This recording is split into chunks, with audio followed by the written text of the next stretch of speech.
Book of Revelation, chapter 12. Verse 1. And there appeared a great wonder in heaven, a woman clothed with the sun, and the moon under her feet, and upon her head a crown of 12 stars. The Greek word here is semeion and is translated as wonder. Semeion is defined as an indication, especially ceremonially or supernatural, miracle, sign, token, wonder. It should not have been translated thus in many passages. There is another Greek word better suited for the purposes here. The Greek word teres, which is also translated as wonders. It is defined as a prodigy or omen, wonder. This implies uncertain effect produced on those who witness mighty works. In this particular passage, the wonder is a sign. Basically, the idea is that there was seen a great sign in heaven. This great sign is the sun-clothed woman who is representative of national Israel. There are basic reasons that back this conclusion, making the statement true. Reason 1. In the Old Testament, Israel is often referred to as a married woman. Isaiah 54 verses 1 to 6, Jeremiah 3 verses 1 to 14, Hosea 2 verses 14 to 23. The predictions of the woman are compared to prophecies of the Old Testament that predict Israel's travails under the Antichrist. Daniel 8 verses 9 to 14 plus verses 23 to 25, Daniel 11 verses 40 to 45, Zechariah 13 verses 8 to 14 plus verse 21.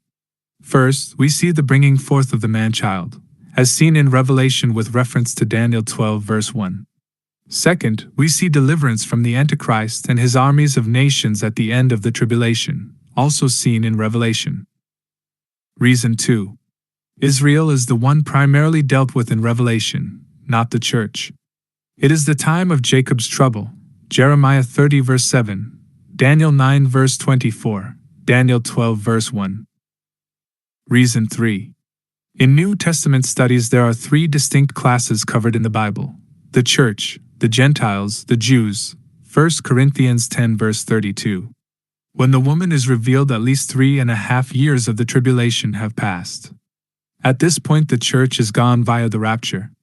This eliminates it as a candidate to be the woman. The Gentiles are doing the persecuting, which eliminates them as candidate as well. This leaves only the Jews or national Israel as the logical choice for being the woman represented. Reason 4. The specific description of Israel being the sun, moon, and stars, as described by Joseph after having his dreams, Genesis 37 verses 9 to 11. Verse 2. And she being with child cried, traveling in birth, and pain to be delivered. We have the woman described as being with child and her travail in birth. Birth in the Greek is odino, and means to experience the pains of parturition, literally or figuratively, travail in birth. Pained in the Greek is basanizo, and means to torture, pain, toil, torment, toss, vex. Here we know this travail is a sign, and it is used in the figurative sense.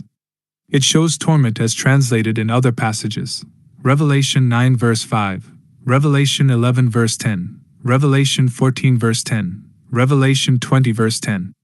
This will be Israel's torment and travail under Gentile rule. Not only has Israel suffered through the ages, but will be going through its greatest persecution at this time. Verses 3 to 4. And there appeared another wonder in heaven, and behold, a great red dragon, having 7 heads and 10 horns, and 7 crowns upon his heads. And his tail drew the third part of the stars of heaven, and did cast them to the earth. And the dragon stood before the woman which was ready to be delivered, for to devour her child as soon as it was born. Here we are introduced to the dragon. The word itself is used 13 times and only in Revelation.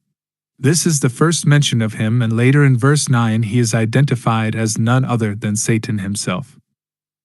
When we consider his ongoing war against God and those things he loves, this makes this symbol spot on.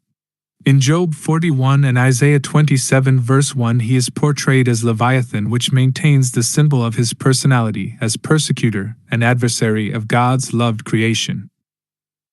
The 7 heads represent the 6 empires of Egypt, Assyria, Babylon, Medo-Persia, Greece, and Rome that precede the last empire that will persecute Israel.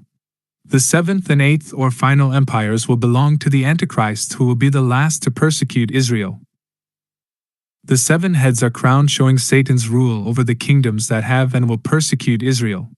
We see his tail drawing 1/3 of the stars from heaven and casting them down to earth. This 1/3 is referencing the angels who failed with Satan.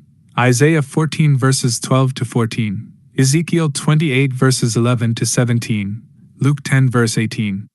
His tail drawing them down shows his power and influence, which caused angelic rebellion. We know that this cannot reference literal stars because many stars are larger than the earth. We also see the dragon's main purpose, which is to destroy the man-child as soon as it comes forth or born. Verse 5. And she brought forth a man-child, who was to rule all nations with a rod of iron, and her child was caught up unto God, and to his throne. Who is the man-child? Following previous information, it was determined that the sun-clothed woman is national Israel. In giving birth, it is clear that the man-child is of Jewish descent. Logical conclusion is that the man-child is not of the Gentiles or the church, which is mainly Gentiles. Acts 15 verses 13 to 18. We see in this verse that the man-child represents a living people who will be translated or raptured to protect them from the dragon. It is proven that this cannot be the church or those already dead, since we saw their departure to God in chapter 4 verse 1. When the church is raptured, they are resurrected to immortality, thus eliminating them. They cannot be killed, showing they are not the man-child. Again, the dragon is trying to destroy a living man-child. The 144,000 fit the bill. Going by the sequence of events shown in earlier chapters, we already know who the man-child is. We saw their sealing in life through the first 6 trumpets. Revelation 7 verses 1 to 3, Revelation 9 verse 4. We will see them before God's throne in Revelation 14 verses 1 to 5. How did they get there? The timing and description proves this child to be the man-child discussed previously. Verse 6. And the woman fled into the wilderness, where she hath a place prepared of God, that they should feed her there 1,260 days. We see the woman, after giving birth, flee into the wilderness to a place prepared by God to protect them for the last 3.5 years of the tribulation. Reading further, we will see the course of events and reason they will need protecting. Verses 7 to 12. And there was war in heaven. Michael and his angels fought against the dragon, and the dragon fought and his angels, and prevailed not, neither was their place found any more in heaven. And the great dragon was cast out, that old serpent, called the devil, and Satan, which deceiveth the whole world. He was cast out into the earth, and his angels were cast out with him. And I heard a loud voice saying in heaven, Now is come salvation, and strength, and the kingdom of our God, and the power of his Christ. For the accuser of our brethren is cast down, which accused them before our God day and night. And they overcame him by the blood of the Lamb, and by the word of their testimony, and they loved not their lives unto the death. Therefore rejoice, ye heavens, and ye that dwell in them. Woe to the inhabitants of the earth and of the sea! For the devil is come down unto you, having great wrath, because he knoweth that he hath but a short time. There is a war in heaven. We are given description of a great battle between Satan and his armies with Michael and the angels. The ongoing battle started when Lucifer decided to rebel. His efforts to try and be like the Most High led to angelic rebellion and resulted in his being cast down. Deprived of his position, he only regained power by usurping Adam's authority at the fall of man. To this day, he still has access to heaven, where he accuses men before God day and night. Again, he does not prevail. This battle results in Satan and his army being cast out once again with rescinded access to heaven. It is here that the third woe is announced. There are specific items addressed in this announcement. God declares, Now is come salvation, and strength, and the kingdom of our God, and the power of his Christ. Plainly stated, it is as predicted in both testaments. God and Christ have demonstrated their power over Satan and all rebels.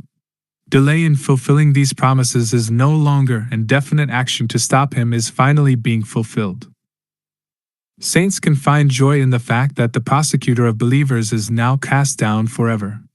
He can no longer access heaven to accuse. We also will see both Jews and Gentiles born again after the rapture triumph over him because they love not their lives more than God. Inhabitants of heaven can now rejoice because of the casting out. Inhabitants of the earth, woe and beware, the devil is come down to the earth knowing that his time is short, and he will be wrathful. Verses 13 to 14. And when the dragon saw that he was cast unto the earth, he persecuted the woman which brought forth the man-child. And to the woman were given 2 wings of a great eagle, that she might fly into the wilderness, into her place, where she is nourished for a time, and times, and half a time, from the face of the serpent. When the devil sees that he has failed to destroy the 144,000, or the man-child, he will turn on the woman, or Israel, who has produced the man-child. We see God's divine protection of the remnant of Israel during this time of wrath. When the word says that they were given wings of a great eagle, it is showing divine deliverance through swift protection. Israel is given supernatural escape and security.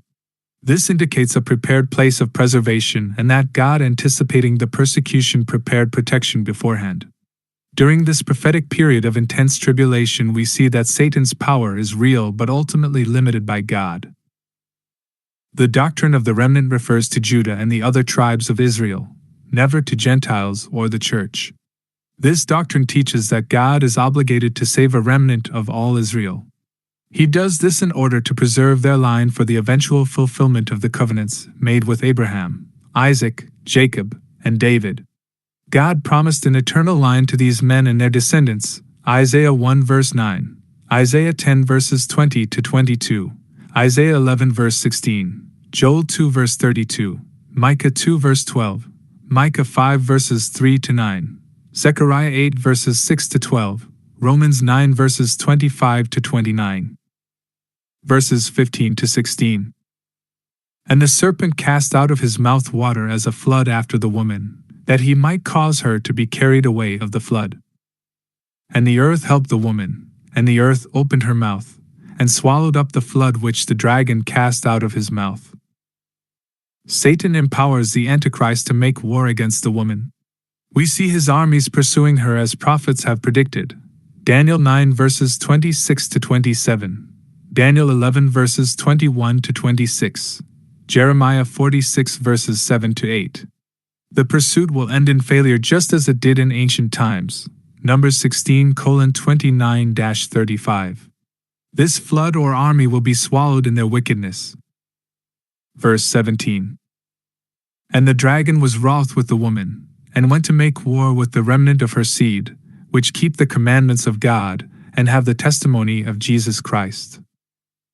After Satan and the Antichrist see failure in destroying the woman, they will turn their attention to the remnant. This remnant is Jewish and are the individuals saved after the 144,000 are taken. It does not state or give a reason as to why these individuals do not also flee with the woman into the wilderness. By reading Daniel 12 verse 1, it is concluded that these are saved after the 144,000 and the exodus of the woman into the wilderness. Wrath is turned on them because they are those left after these events. They will also be persecuted for their newfound faith.